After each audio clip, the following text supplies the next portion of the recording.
વરસાદની અતિવૃષ્ટિમાં વાઘોડિયા વિધાનસભાના ખેડૂતો અને જે કંઈ ગ્રામજનોમાં નુકસાન થયું હોય એનું વળતર આપવા માગો છો કે કેમ?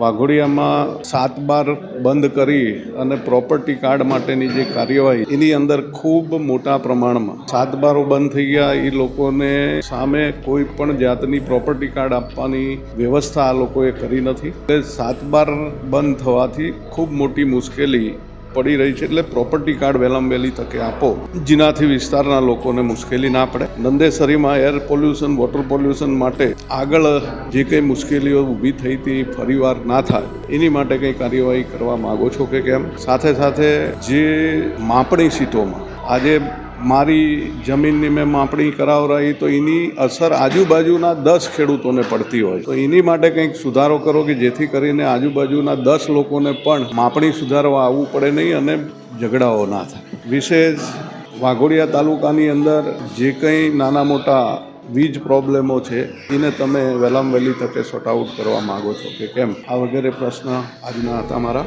ખાસ કરીને જે કંઈ આંગણવાડીઓ જર્જરિત છે એને વહેલામાં વહેલી તકે નવી બનાવો, આ પણ એક મારી રજૂઆત.